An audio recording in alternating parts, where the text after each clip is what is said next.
Hello, God bless you. This is Dr. Dale coming to you. Look what I have for you today. Finally, after all these years of saying I was going to write this book, I finally did it. There it is. I Understand Women. Now, aren't you glad that this has been put into print? So now that you can read it and understand it and know it. For many years, I've wanted to do a book on marriage. And a number of years ago, I had a meeting with a literary agent. And he told me, he said, never write a book for a man. If you want to write a book for a man, write a book for a man that a woman will buy. So that's what I've done here. He said, because women make 80% of the purchases in the United States anyway. So why write a book for a guy when you're cutting into the market and only 20% of the guys will buy books anyway? So women, ladies, let me tell you, we've come through a phase in our history where we've been labeling essentials and non-essentials. This book is an essential. And when your husband or when your man gets it, and gentlemen, if you're one of those 20% that does the shopping, feel free to buy it yourself. Of course, it does come a little bit with a little more special spice in it if your girl gives it to you. So, but that's the subliminal message. She wants you to understand her. So this book, subtitle, is written for men who want to understand women and women who want to understand themselves. Now, I think I pretty much covered the gamut, don't you? I also had a fantastic public speaking teacher who told me, he said, whenever you make a title for a book or a teaching, make it a big fat claim. But if you make it a big fat claim, then you have to come back and back it up with evidence to show that you're not a big fat idiot, but that you just made a big fat claim. I'm not a big fat idiot. I've got some experiences in my life with a wife and 4 daughters and a beautiful mother that taught me all about women. And I've been in the ministry for 50 years. And I've seen some real train wrecks when people break these principles I'm talking about in this book. And so, yes, and the book is quite humorous. It's anecdotal. It's got stories from my ministry, from my children, my wife, and they're quite funny. As a matter of fact, the back jacket of the book reads as such, and presently the book is only available in ebook, which you can get from our website, LMCI. But the back jacket, when the book is printed, will read, after 40 plus years of marriage and raising 4 daughters, Dr. Dale has poured his well-earned wisdom into this new, soon to become classic, his new ebook, I Understand Women. Along with insights gained through 45 plus years of ministerial counseling, the lessons his wife and daughters beat into his male brain are timeless, humorous, and thought-provoking. What you're about to unpack are valuable truths that will help you to survive and even thrive in a pink, estrogen toxic environment. Learn what you can expect from a woman, how to really define and take care of her needs, the secret to a successful marriage, how to behave during her monthly period, how to deal with the difficult ones, and dealing with men on pause. Yes, read these lessons and then decide for yourself, does Dr. Dale really understand women? Or is this just a preposterous title written by an old man who thinks pink and is chronically stricken with estrogen toxicity? You'll have to read for yourself and find out. And plus, there's one more disclaimer here. Warning, PG-13 rated. This publication has no regard for political correctness or religion. And so I really, really enjoyed writing the book. And in it, I had in mind, and the book is 20 lessons on understanding women and the essentials and what you need to do, mister, to survive. So some of the topics in the table of contents, and then I want to read a couple little excerpts from you just so you can get an understanding of what the book is about. The table of contents, all she needs is love. She needs to be appreciated. Women are not equal to men. I need to read you an excerpt from that one. Women like to be pursued. Don't push their security button. Don't ever embarrass her. Selfishness, the poison of relationships. She needs to be rescued. Woo-hoo. Amen. Send her on vacation. Now that's a hot chapter there, a hot lesson. Don't take her on vacation. Send her on vacation, because what she needs a vacation from is you, generally. Guys and girls and gals that are mothers. Hey Dad, don't talk about the boobs. This is written for fledgling fathers.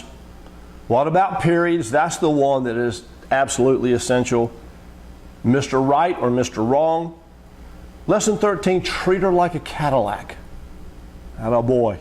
And you're riding fine style, or you might find yourself walking and stranded. Lesson 14, she needs she friends. Lesson 15, you got to build her up, you idiot. And then 16, and this is the one that, as the women that's read this, that they've been most impressed by this chapter. Chapter 16, lesson 16, hey girl, tell me about your daddy. I'll talk to you a little bit more about that in just a moment. And then what about the difficult ones? Another favorite of the women that read this. And then dealing with men on pause. Then lesson 19, the necessity of forgiveness. And then lesson 20, the better a thing can be at its best. And I'm really happy about putting these things into your hands. And as I'm sharing this with you, I've got this little smirk on my face, because I know the anecdotal reaches of what this will do and the impact it will make. I've learned, being in the ministry for many years, that the only effective way to ever really deal with religious spirits is get them to laugh at themselves. And many of us get religious in our activities, in our marriages, in our relationships, and it's good to sort of get outside of our own comfort zone and look at things from a fresh perspective. Let me read to you a couple little excerpts from the book here. This is the one about periods, and I felt especially blessed, privileged to write this. As I read this to you, what about periods? Just bear with me here. Perhaps I have accrued such wondrous knowledge about women because of the foundation my precious mother laid. She was a delightful lady, full of Irish sass, who did not take any lip from me or my two other, and I might add, older brothers. She was a very wise lady who made the best biscuits in the world, but that is another story. This, however, is a true story and relates to the subject of this lesson, periods. One night when I was in the 6th grade, my mother slips into my bedroom just before bedtime, aware that neither of my brothers are in there yet. She shut the door behind her, sat on the bed with this Twilight Zone look in her eyes, and sort of nervously said to me, your dad and I thought it would be best for me to have a talk with you about the facts of life, like sex and those kind of things. At the mention of sex, I turned my head sideways, much like the old RCA puppy dog look of that era, because I did not know how to answer. Now, mind you that I had much more sex education than most 12-year-old boys could have possibly had, since I had two older brothers who were always anxious to spellbind me with their stories and exploits in which they were inadvertently the heroes that got the girl, and they were eager to play the role of sex educator to their naive little brother in the process. Not to mention that I then became the lecturer at recess to all my peers and became renowned as an expert in the subject. So when my mom said to me, I calmly, responded, okay, so what do you want to know? She was stunned by my response, but only for a few seconds. She recovered quickly and said, well, since you know so much about periods, you don't mind if I ask you some questions to see how much you know? Sure, Mom, fire away, I retorted with the calm confidence of a 6th grade school ground sex educator. Okay, she said, what is a period? Now it was my turn for the deer in the headlight look. Mom, I said with a furrowed brow, I thought you said we were going to talk about sex, not English. Thus begat my trek in understanding periods. Thanks, Mom. Were it not for you, I would still be stuck in 6th grade English class, and as a playground sex educator, I've learned a few things since then. And what I've learned about periods, gentlemen, and that is that, and saying this, one of my claims to writing this book is that I've figured out how many periods I've had experience in dealing with. And I've had a wife who menstruated through all her years, and 4 daughters who menstruated from the time they were 13, and I figured to the time they were 21, at each one of them, 7 or 8 years times 12 times 4, you get the picture. I've had more experience. I've had experience, I counted it, with at least 636 women's periods, where an average woman only has experience with like 400 of them. So I've had more experience in dealing with women's periods than any other one single woman has. Now, why would you not want to listen to proverbial wisdom like this to help you in being a successful man and understanding women? And women, maybe I can help you understand yourself in this a little bit too. Remember, an objective viewpoint is always needed, isn't it? Another one of the lessons that I wanted to share with you is I put in this book my great truth that I've garnered for so many years, and that is the greatest weapon that a guy has to use against a woman. And I share this with reservation, even here putting this on social media, because of the great disdain and rejection and even hatred I could receive in releasing this great piece of information for men. Let me tell you this secret that absolutely baffles women. They have no answer for. You can always use this when you're in dire straits of being challenged or maybe even criticized, if that's ever happened to you. What makes this such a great weapon to use in an argument is that this is both defensive and offensive. So I say here, it takes real balls to use this. If you can muster up the testosterone, it really works. So here it is. The great secret is silence. And I put that in small print so that only a man could see it, like he would look for his camouflage wallet in the woods, by the way. Who in the name of God would have a camouflage wallet? Okay, I did. I admit it. But I lost it. Never again. Anyway, sorry. A woman cannot stand it when you say nothing. When she goes into her rants about you or what you did or did not do, or what she thinks you're thinking, remember, Dr. Dale's remedy: shut up and say nothing. Silence is golden. It is a weapon of desperation, but it works. Here's a warning. If you use this weapon, you're likely to have to listen to the same butt chewing at least a couple more times, because she is convinced that you don't get it until you've heard it at least 3 times, or that you're hard of hearing, or maybe she thinks that the guy next door needs to hear this too. And the blood pressure will increase. Remember the pulse in the neck and the temple and the change of color? So be ready, because she will utter her ultimate reprisal scream at you. Don't just stand there or hide behind the couch and say nothing. So do you know what you do? You stand there and say absolutely nothing. Now guys, this is tough, but it will and can save your life. If you have heard what she said at least 3 times, here is the strategic release line to use.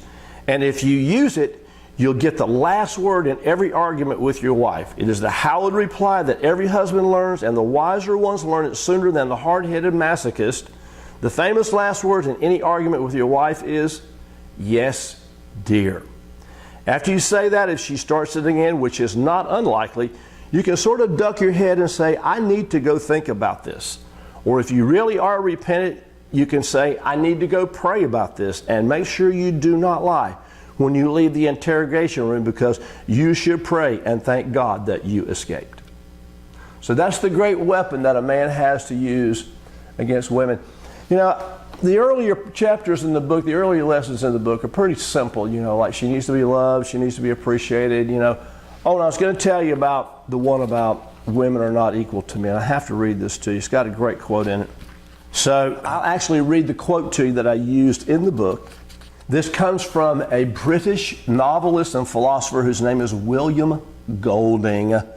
Beware, this is a PG rated material, so there's a word in here that I'll have to doctor to make this socially media acceptable. But William Golding said this about women: "I think it is foolish for women to pretend that they are equal to men. They are far superior and always have been. Whatever you give a woman, she will make greater. If you give her sperm, she will give you a baby. If you give her a house, she will give you a home. If you give her groceries, she will give you a meal. If you give her a smile, she will give you her heart." So she multiplies and enlarges everything you do. So if you give her any crap, be ready to receive a ton of chit. C-H-I-T, properly supplied.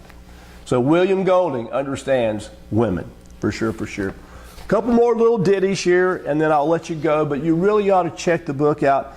As I said, in the earlier portions of the book, pretty simple things, but in the latter chapters, especially 16 and 17, chapters 16 and 17, I really believe the Lord helped me in dealing with some things. Chapter 16 is, hey girl, tell me about your daddy.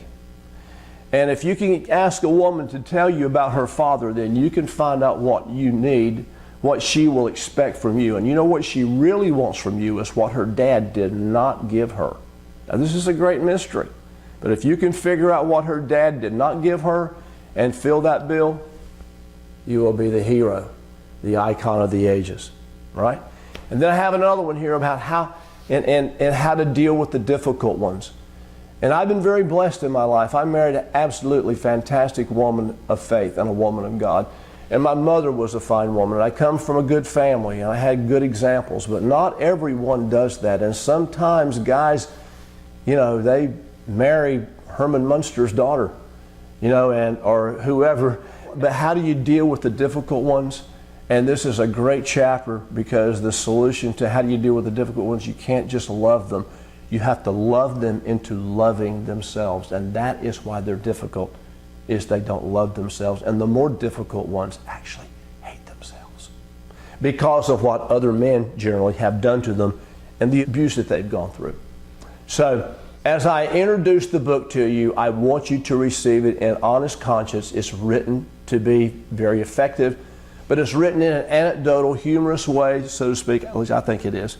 And I think that you'll enjoy reading the book and enjoy discussing it with your wife and learning these things about her. And women, don't discount the fact that you can read this and understand things about yourself. I had one of my dear spiritual sister friends tell me, she said, I want to read your book to see if you really know what you're talking about. And she wrote me back, she said, when I read chapter 16 and 17, I realized that you really did, so thank you. And this will really help my husband and me too. So, Testimony of an Expert. Please enjoy the book. I Understand Women. It's done by Dr. Dale. It's on the lmci.org website. It's an ebook. I think it's $10 for the ebook. And but get yours today. Hopefully we can get this out to you so that your wife will give it to you for Father's Day and you won't have to buy it, guys. But anyhow, ladies, get this for your husband. You won't be disappointed, and neither will he. You'll enjoy reading it and even reading it together. All you gentlemen out there, happy Father's Day. You're the heroes and the anchors of our lives and our society. So we need you to really stand up and be men right now. And you need to understand women.